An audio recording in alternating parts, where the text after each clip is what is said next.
नमस्कार।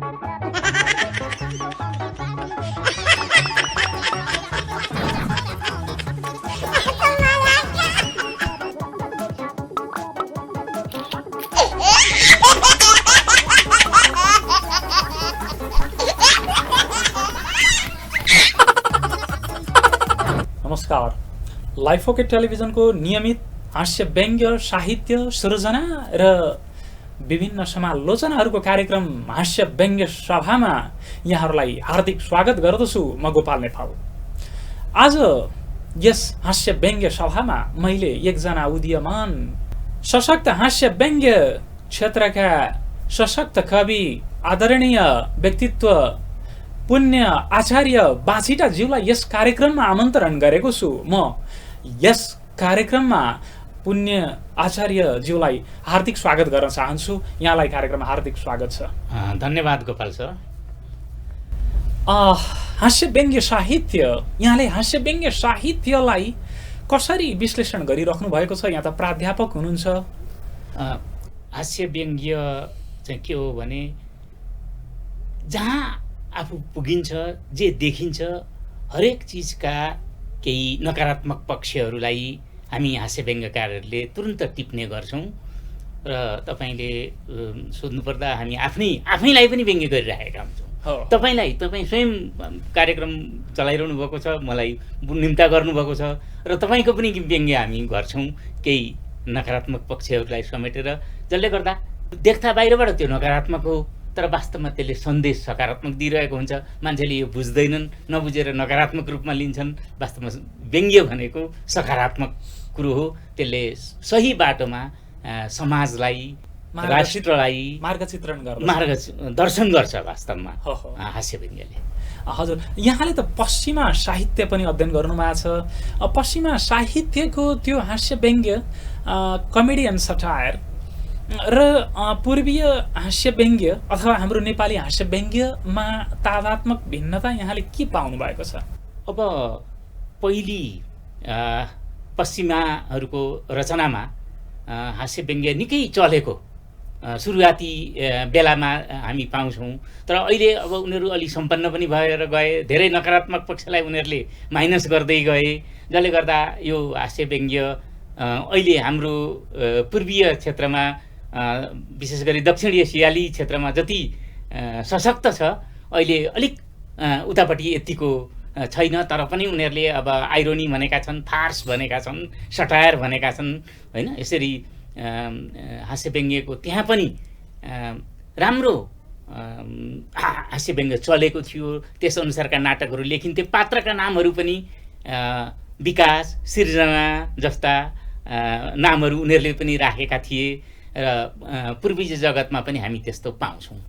धन्यवाद यहाँलाई। पूर्वीय र पश्चिमा साहित्यको केही हास्य व्यङ्ग्य क्षेत्र, अब जस्तो एलिजाबेथन पिरियडमा होला सायद वेस्टर भन्ने एउटा नाटक लेखिएको थियो, अलिकति कमेडी एन्ड सटायर भन्ने कविता। त्यो खालको ट्रेन हामी कहाँ पनि धेरै पछाडि मात्रै विकास भएको पाउँछौँ हामी। मैले यहाँलाई यहाँको एउटा हास्य व्यङ्ग्य रचनाबाट कार्यक्रम शुभारम्भ गरिदिनु हुनका लागि आग्रह गरेँ, कृपया। धन्यवाद। अब मैले एउटा भानुभक्तको पृथ्वीलोक यात्रा पहिलो कविता प्रस्तुत गर्दैछु। हजुर। भानुभक्तको पृथ्वीलोक यात्रा भनेको, भानुभक्त स्वर्गमा छन्। भानुभक्त आचार्यलाई सबै श्रोतागणले चिन्नुहुन्छ, त्यसकारण उहाँबाटै मैले उहाँकै विषयवस्तुलाई लिएको छु। र उहाँ पृथ्वीमा यात्रा गर्न आउनुहुन्छ स्वर्गबाट छुट्टी मागेर, र यहाँ आएपछि के हरिबिजोग के देख्नुहुन्छ, के भोग्नुहुन्छ, त्यसलाई मैले यहाँ चित्रण गरेको छु। र भानुभक्तकै रामायणको लोकलयमा म पढ्ने प्रयास गर्छु। एक दिन भानुभक्त पृथ्वीलोक झर्ने भया, बसौँ केही काल भनी, हेर्नाको मन शुभ हुन गो कविजीलाई कान्तिपुरीको पनि। यमराज थिए माग्या छुट्टी केही दिनको, सच बात बताया जसै, स्वर्गैबाट छुट्टी मिल्यो र आदि कविजी पृथ्वीमा झर्या तसै। देख्न खातिर तनहुँ पुगी गया, जन्म थलो हो जहाँ, शालिक आफ्नो देख्यार कविजी मुसु कहाँ स्या त्यहाँ। सम्झना हुन गो घाँसीको पहिलाको कुवा तरप्ती झर्या, देखि तस्बिर खिच्याको विदेशीले कविजी दङदास पर्या। नेपाली भाषाको आफूले रच्याको सम्झ्या रामायण पनि यसै ठाउँ विषय रच्या फ्यार अहिले के हाल होला भनी। पाठशाला तरफ पो जान मन भो कवि अगाडि बढ्या। अङ्ग्रेजी स्कुलको नामै बिचाराले साह्रै कठिनले पढ्या। दौरा सुरुवाल पटुकी र टोपीमा नेपालीको भेषमा तनहुँको गाउँमा तथा बिरअती गोर्खालीको देशमा। पाठशालै भित्र पस्न कन तहाँ सोध्या कविले जसै भेषभूषा तिनको देखि गेटपालेले हप्काइदियो पो तसै। पाठशाला पढ्ने बालकहरूसँग भेटेर जाउँ भनी गेट बाहिरै अलि परै बसिकन पर्ख्या कविजी पनि। छुट्टी भो गेट खुल्यो भानुभक्तले पनि मनमा धेरै थोक गुन्या। टाटाको बाई बाई को पो तिनले बिदा ईश्वरै सुन्या। 1 2 3 4 भनेर बालकहरू कोही ती गन्दै थिए। आइङ गोइङ पिटिङ इटिङ र चिमटिङ सबजना भन्दै थिए। कोही बालक कवि समीप गई व्हाट इज योर नेम भन्यो। अर्कोले टोपी झिकिदियो र कविको खुप्ठालु पोत्यो बनो। पाखेम्यान लुकलुक तेस्रोले अरूलाई भन्दो भयो। चौथो चाहिँ अघि सरी कविजीको पटुका तान्दो भयो। पाँचौंले टुङलेटको पानी बिचराको सिरैमा पोखिदियो। छैटौंले दौरा फेर महाकलमले आई लभ यु लेखिदियो। बानर सैन्य उस बखतका रामजीका खुब सभ्य बरु थिया। लेख्छन्मुख यी मानव सैन्यहरूले साह्रै ठुलो दुख दिया। टिक्न खप्न नसकी तहाँदेखि कविजी तुरुन्तै कुलेलम ठोक्या। आधा माइलसम्मता बिचराले सास फेर्न पनि रोक्या। बस एउटा सडकमा रोकिएको देख्या कविले जसै खाली सिट बहाँ अति खुसी भई थचक्क बस्या तसै। केरुङ टारमा ओर्लिया अचम्मले जसै केबुल कारै देख्या। दर्शन मनकामना माईको गरिकन एउटा कविता लेख्या। थानकोटमा गाडी रोकियो तब केही प्रहरी आउँदा भया। शालिग्राम श्रीखण्ड विगुत कविजीको झोलामा पाउँदा भया। तस्कर ठानी प्रहरीले लग्या अनि त्यहाँ पिटपाट पार्या जसै। हाकिम सामु पाउ परी कविजीले खुबै पुकार्या तसै। नगद खर्चेरै भए पनि थोर बहुत छुटेर आया अनि। नयाँ बसक पार्क गङ्गगुबु पुगी गया कान्ति पुरै हो भनी। कोही एक कुल्ली केटो आई कविजीको झोला उतारी दियो। रेट यही हो भनी झपारी कविजीलाई 30 रुपियाँ झारी लियो। र अहिले मैले भानुभक्तलाई बस पार्कसम्म ल्याएँ। अब फेरि आगामी कार्यक्रममा निम्ता गर्नुभयो भने त्यहाँबाट तपाईँको स्टुडियोसम्म ल्याउनेछु। म भानुभक्त आचार्यले कसरी स्वर्गबाट यहाँ आउँदाखेरि भोगे अथवा समाज परिवर्तन भइरहेको छ, हाम्रो सिस्टम परिवर्तन भइरहेको छ। सिस्टम अहिलेको सिस्टम र भानुभक्तको समयको एउटा समयलाई तुलना गरेर यहाँले जुन कविता सिर्जना गर्नुभएको छ यसले त्यो बेलाको र अहिलेको चित्रण गरेको छ। तपाईँको कविताका लागि धेरै धेरै धन्यवाद। यो सृजनाको त्यो पुन्तुरोहरू कहाँनिर खोल्नुहुन्छ यहाँले? त्यो कविता सृजना कहाँबाट, कुन अवस्थाबाट सृजना गर्नुहुन्छ? सृजना हुने मुख्य कारण चाहिँ के हो हजुरले सृजना गर्दाखेरि? अब सृजना गर्दाखेरि जब पनि कुनै अनुभूति हुन्छ, जुन कुनै कुराले जब मनलाई छुन्छ, हजुर कवि मन हो, त्यसपछि त्यो एक किसिमले बरालिन्छ। बरालिनुको अर्थ हो त्यो कवितात्मक रूपमा पोखिन्छ बाहिर।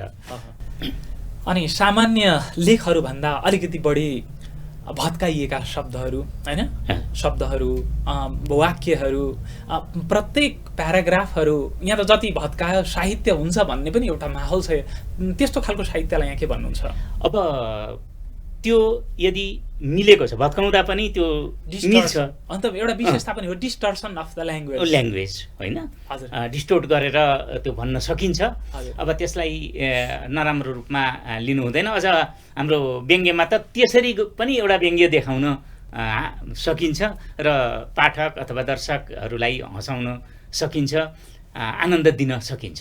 हजुर, यहाँ त फेरि सबाई पनि लेख्नुहुन्छ। सबाईको विशेषता के हो? अलिकति सबाई, यो सबाई पहिला कुनै पनि विषयवस्तुलाई लिएर सबाई कहिन्थ्यो, सबाई चाहिँ कहने भन्छन् हजुर, है, हजुर। कहिन्थ्यो। त्यसको एउटा छुट्टै लय हुन्थ्यो र अहिले चाहिँ सबाई अलिकति अलिक पछि परे जस्तो। यो सबाई ब्यालेडसँग तुलना गर्न मिल्छ? सबाई र ब्यालेड? अब त्यसरी नै तुलना गर्न ठ्याक्कै यही हो भनेर भन्न त नमिल्ला, हजुर, हजुर। होइन? अब ठ्याक्कै त्यसको ट्रान्सलेसन पनि यो होइन, होइन, होइन त? ब्यालेडले पनि कथा त भन्छ। भन्छ, कथा चाहिँ भन्छ, हजुर। होइन? अब एपिकले लङ कथा, लामो कथा भन्छ। ब्यालेडले एउटा छोटो कथा कथा भन्छ। सबाईले पनि एउटा कथा त भन्छ, त्यसो ब्यालेडसँग तुलना गर्न अब त्यस ढङ्गले चाहिँ तुलना गर्न मिल्यो, तर सबाई नै ब्यालेड हो भनेर भन्न चाहिँ मिलेन। हजुर, हजुर। मैले यहाँको सबाईका लागि आग्रह गरेँ यहाँलाई। हजुर, धन्यवाद।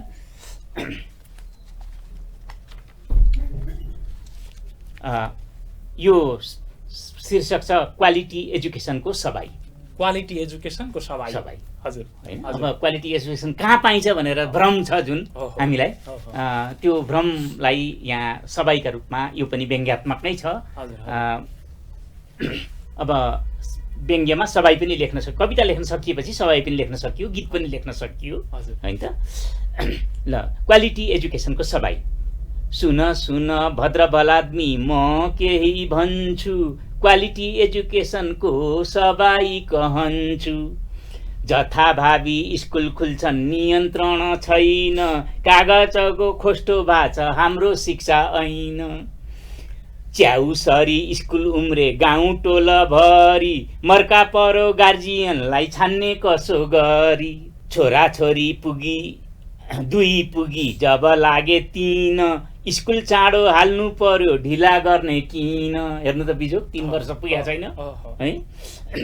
स्कुलका बिल्डिङ घुमाएर नयन, भव्य ठुलो देखिएमा गर्नु पर्यो चयन। गेटभित्र पस्ना साथै पारिने उमङ्ग, शिक्षकहरू चक्लेट दिन्छन् बच्चा पर्छन् दङ्ग। प्रिन्सिपल गार्जियनलाई दिन थाल्छन् लेसन, क्वालिटीको साँच्चै हामी दिन्छौँ एजुकेसन। बोर्डर्स सेमी बोर्डर्स अनि लाइब्रेरी सुविधा, होस्टेल हेरेपछि हजुर हुन्न केही दुविधा। स्विमिङ हर्स राइडिङ अनि बसको फ्यासिलिटी, कम्प्युटर थपेपछि पुगीको क्वालिटी। चिल्ला चिल्ला प्रोस्पेक्टसले सबको मन छुने, लेखा शाखा पुर्याएर अरू ब्रिफिङ हुने। टोटल गरी हिसाबमा 30,000 भनियो, गोजीबाट पर्स झिकी फटाफट गनियो। छैन अर्को स्कुल कुनै हाम्रो झैँ बढिया, कहाँ गइस् मछली त मेरै नै ढडिया। क्वालिटी हो बढ्ने कस्तो ठुला स्कुल छिर्दा, वस्तुसरी किन्न पाइने धेरै पैसा तिर्दा। कुटाइममा भोलिदेखि आधा पेट खाई, दुधे बालक तयार भयो स्कुल जानलाई। A for apple, B for bat पाठ घोक्ने भयो, दिनै पिच्छे 5 केजीको झोला बोक्ने भयो। लेखपढ गर्ने उमेर उसको भएको छ कि छैन, बिचाराको हातले कठै पेन्सिल समाउँदैन। इङ्ग्लिस बोली 1 2 3 4 उसले गन्नु पर्ने, I love you daddy mummy घर गई भन्नु पर्ने। डोन्ट स्पिक नेपाली स्कुलको नियम, बोले फाइन तिर्नु पर्ने कस्तो यो विनियम। यस्ता नियम स्कुल पिच्छे फरक पर्ने, यस कुराको निगरानी छैन कोही गर्ने। पढाउँदैनन् शिक्षक बरु पाठ रटाउँछन्, भारी पुग्ने गरिबहरू होमवर्क पठाउँछन्। डायरी र ब्याच बेल्ट, आइडी अनि टाई, बोर्डिङको सुगा रटाई व्यर्थै हाई हाई। स्कुल भित्रै कापी किताब गाता बिकाउने, विद्यार्थीलाई कमिसन व्यापार सिकाउने। होमवर्क सकियो पढाइ सकियो, विद्यार्थीले जान्ने के यसैलाई क्वालिटीको मापदण्ड मान्ने। जान्ने जातमा पासो हुन्छ नजान्ने नि हुन्छ, जान्ने जातमा पासो हुन्छ नजान्ने नि हुन्छ। सुविधा छ रिटेस्ट नत्र अभिभावक रुन्छ। एसएलसीमा के हुन्छ जान्न कसले सक्ने, छोटी मुह बढी बात किन यहाँ बक्ने। रिजल्ट निस्क्यो 100% फर्स्ट डिभिजन पास, विद्यार्थी र बाबुआमाको बढ्न गयो आश। फर्स्ट डिभिजन निकालिदिन्छ, आश बढो। अब फेरि प्रब्लम पर्छ को के कहाँ पढ्ने, त्यहीँ पढ्छु भन्छ उ त साथी जहाँ पढ्ने। ऊ आफै कलेज गर्न जान्दैन हो, हो। है। सबै मिली नाम चलेको +2 स्कुल खोज्छन्, धेरै जसो साइन्स अनि कमर्स सब्जेक्ट रोज्छन्। बेस तिनको राम्रो हुन्न क्लासमा हल्ला गर्छन्, ग्रुप मिली क्लास बङ्क गर्ने तिनले सल्लाह गर्छन्। कोही जान्छन् क्यान्टिनतिर, कोही त बाहिरै भाग्छन्, डिस्को फिल्म रेस्टुरेन्ट च्याटिङतिर लाग्छन्। वर्षभरि 3-3 पल्ट शिक्षक जाँच लिन्छन्, कर्कापले विद्यार्थीले त्यस्तो जाँच दिन्छन्। बोर्ड इक्जाम पास हुन केही छैन डर, जाँचमा बसे पास होइने पढ्न के को कर। पैसावाला जति सबै जान्ने सुन्ने भाछन्, सेल्फ फाइनान्स गरी तिनै विदेश पढ्न गाछन्। रत्तिभर छैन तिनमा चेतनाको मात्रा, क्वालिटीको एजुकेसन यस्तो गाई जात्रा। ट्युसन अनि कोचिङको जताततै फेसन, स्कुल अनि कलेजमा के पढाइन्छ लेसन। यसै गरी बितिसके कतिवटा सेसन, वर्कसप सेमिनार र तालिम अधिवेशन। क्वालिटीको यही हो भने यदि एजुकेसन, रसातलमा भासिँदैछ हाम्रो नेपाल नेसन। रसातलमा भासिँदैछ हाम्रो नेपाल नेसन। हो, अहिलेको शिक्षा पद्धति नै खराब छ हैन। हामीहरूले बालबालिकालाई जबरजस्त तेरो मातृभाषा नबोल भनेर दमन गरेर उसलाई अङ्ग्रेजी बोलाउँछौँ हजुर हैन। गलत हो, यसले सिक्दैन। अहिलेको अभिभावक जो तस्करहरू छन्, प्रशस्त पैसा लुटेका छन्, तिनले ठुला ठुला स्कुल बनाउँदा, क्वालिटीका स्कुलहरू बनाउँदा जुन छन् ती त तस्कर सेन्टर पो भएका छन् त हैन। तपाईँले यसैलाई व्यङ्ग्य प्रहार गर्नुभएको छ। वास्तवमा क्वालिटी एजुकेसनका नाममा गरिने ब्रह्म लुटका विरुद्धमा तपाईँको कविता सशक्त बनेर आएको छ।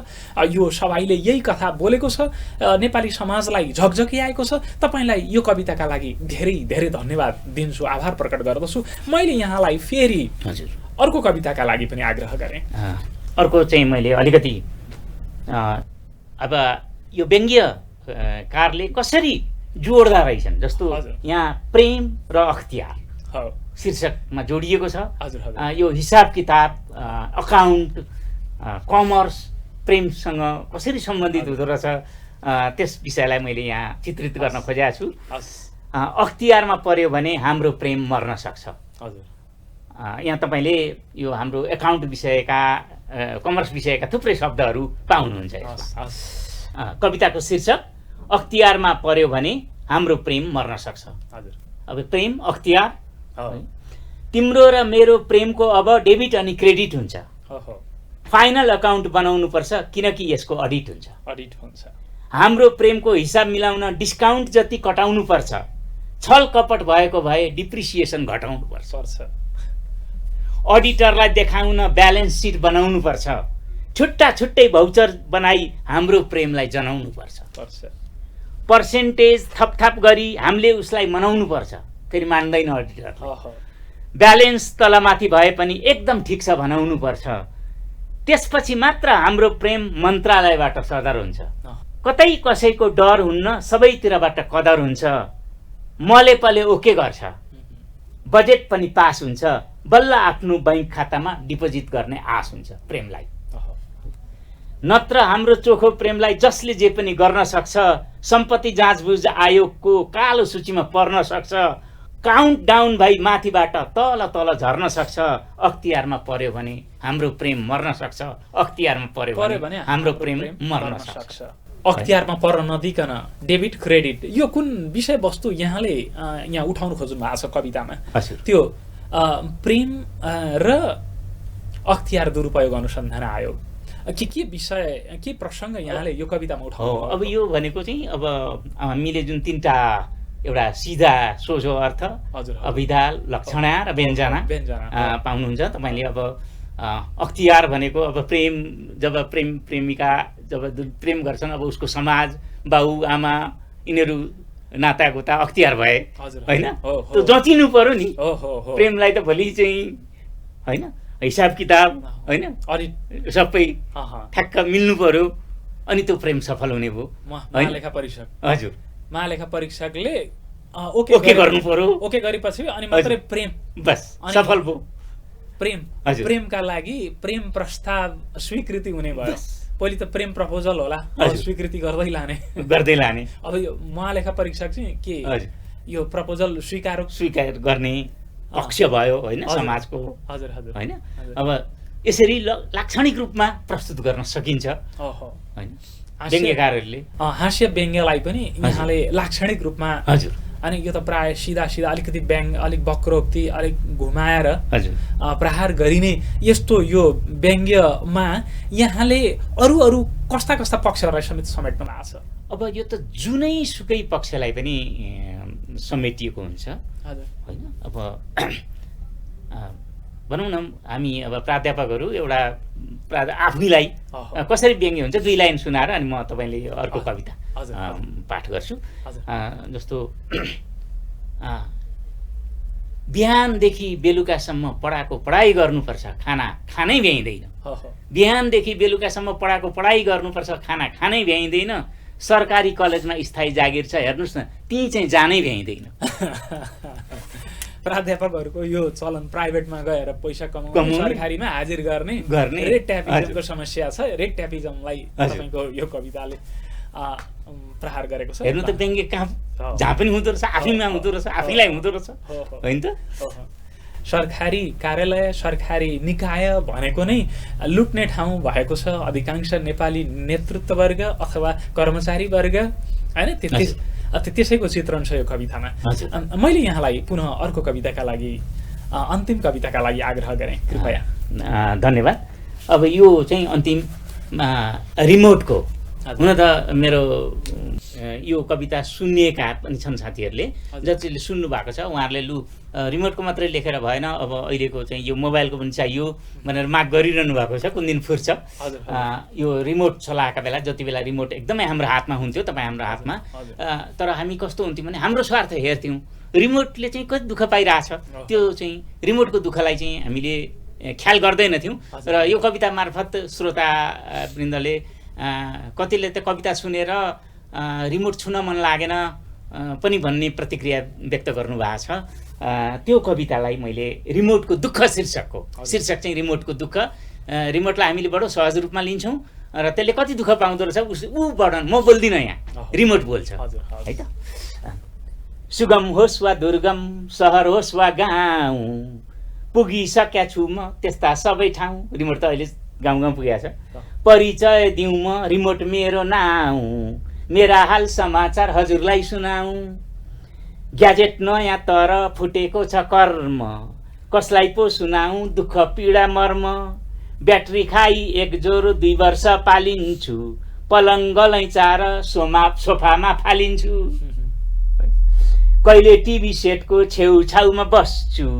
कहिले काहीँ लो बेडको चेपतिर खस्छु कहिले जथाभावी त्यत्तिकै फ्याँकिन्छु कहिले सोफा सेटको च्यापामा च्यापिन्छु बिहान होस् कि साँझ राति होस् कि दिउँसो थिचिएको थिचिए बिचरोमा पिउँसो कामका दिनमा होस् कि होस् बिदाका दिनमा चलाइरहन्छन् सबले मैलाई छिन छिनमा जो आए नि सोफामा बस्छन् र थ्याच्च आफ्ना हातमा राखी मैलाई पार्छन् क्याप्च कुनै बेला बाबु त्यो टुप्लुक्क आउँछ तपाईँ पनि बाबु हो कुनै बेला बाबु त्यो टुप्लुक्क आउँछ एकैछिन भए नि मलाई नै समाउँछ बाबु त बिचारा भ्याउँदैन होइन टिभीमा कार्यक्रम धेरै थरी आउँछ छोडेर अरू सब समाचार लाउँछ बाबु चाहिँको काम किचनबाट आमा हतारिँदै आउँछे निचोर्दै मलाई टेलिसिरियल लाउँछे घरी च्यानल तर घरी माथि सार्छे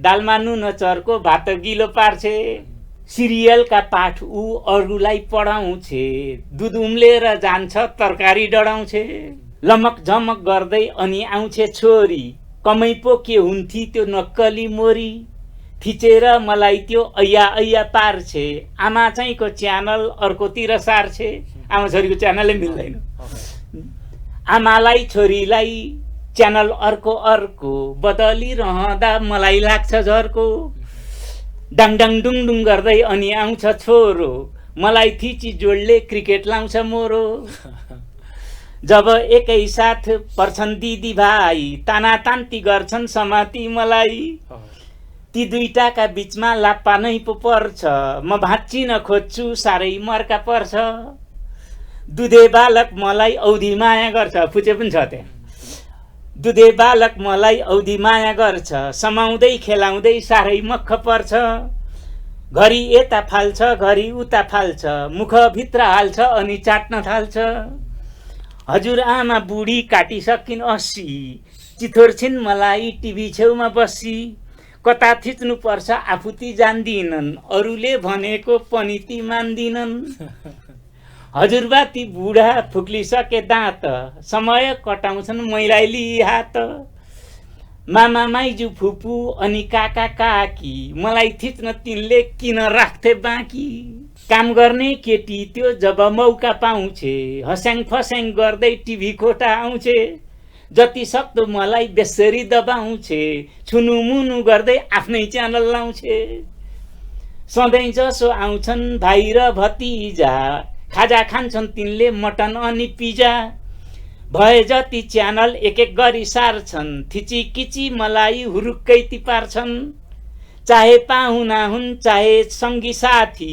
सबका आँखा पर्छन् मै बिचरो माथि टिभी हेरी मज्जा उनीहरू लिन्छन् थिचेर किचेर मलाई दुःख दिन्छन् दिनभरि रातभरि बिहानभरि व्यस्तै दुःख खेप्नु पर्छ पुरपुरो छ यस्तै मेरा दिनचर्याको बेली विस्तार लाएँ दुःख कष्ट पीडा हजुरलाई सुनाएँ मेरा पीर मर्का यस्ता अनगिन्ती हटाइदिने छ कि कोही गर्छु बिन्ती कि मेरो जीवन यो बितोस् नै यसरी म हाँसु म नाचु म बाँचु कसरी कसरी बाँचौँ रिमोटको पोइटिक पर्सोना रिमोट बनेर आएको छ कविता मा आफ्नो पीर व्यथा सुनाएको छ पोइटिक पर्सनाले हजुरआमा घरकी हजुरआमादेखि नातिसम्म र काम गर्ने मान्छे र परपाहुनाहरूले पनि त्यो रिमोट किचिक्क किचेर आफ्नो कार्यक्रम लगाउने जुन एक खालको मनोदशा थियो कुनै बेलामा अहिले त लगभग अब रिमोटलाई सब्स्टिट्युट गर्दैछ मोबाइलले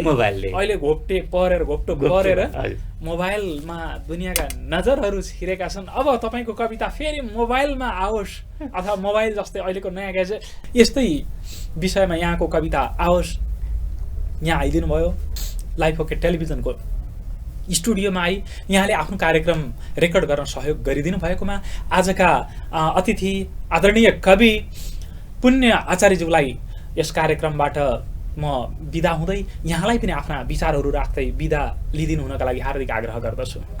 धन्यवाद। तपाईँ गोपाल नेपाल लगायत टेलिभिजन परिवारका सबै सदस्यहरूलाई यो टेलिभिजनलाई यो लाइफ ओके टेलिभिजनले मलाई मेरा केही व्यङ्ग्य कविताहरू